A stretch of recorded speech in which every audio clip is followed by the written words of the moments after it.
আমরা চাইছি যে আমাদের যে রাজ্যপাল তিনি যে জঘন্য কাজ করেছে, আমরা চাইছি যে তাকে তার পদ থেকে সরানো হোক এবং তাকে গ্রেফতার করা হোক।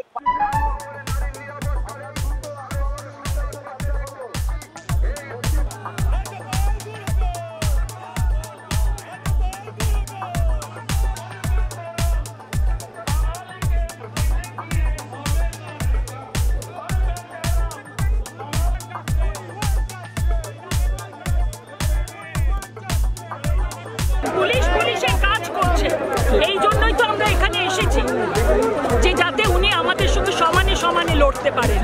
পদত্যাগ করলে তবেই তো সমানে সমানে লড়বে। কি বলবেন আজকে ঘটনাটা শুরু, এখন এরকম প্রতিবাদ অনেক সংগঠনই করবে, করা দরকার। মহিলা হিসেবে আমি মনে করি এই প্রতিবাদটা খুব ইম্পর্টেন্ট।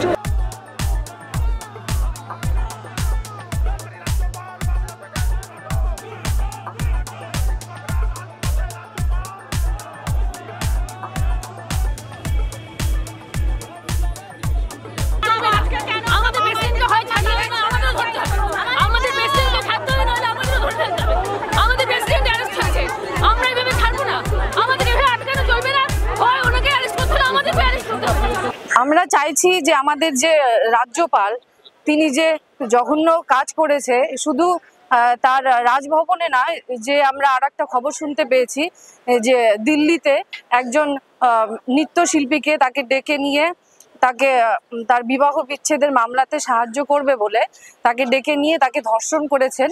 সেই বিষয়েও আমরা আজকে বিরোধিতা করছি এবং এই দুটো বিষয় নিয়ে আমরা আজকে নেমেছি এবং এই বিরোধিতা করছি। আমরা চাইছি যে তাকে তার পদ থেকে সরানো হোক এবং তাকে গ্রেফতার করা হোক। দেখুন, সিসিটিভি ফুটেজটা উনি দেখিয়েছেন, এটা আমরা সবাই দেখেছি, কিন্তু সিসিটিভি ফুটেজ যেটা অরিজিনাল, সেই অরিজিনাল সিসিটিভি ফুটেজ ওনারা দেখাননি। যখন যে ঘটনাটা ঘটেছিল সেই ঘটনার সিসিটিভি ফুটেজটা কেটে নিয়ে সেটাকে টেম্পার করে নিয়ে সেটাকে দেখালো। অ্যাকচুয়ালি হচ্ছে ঘটনা বা নাটক এই সমস্ত জিনিসগুলো বিজেপি করে। সুতরাং বিজেপির একজন প্রতিনিধি হিসাবে তিনি পশ্চিমবঙ্গের রাজ্যপালের দায়িত্ব হিসাবে পালন করছেন, নিরপেক্ষতা তার মধ্যে নেই।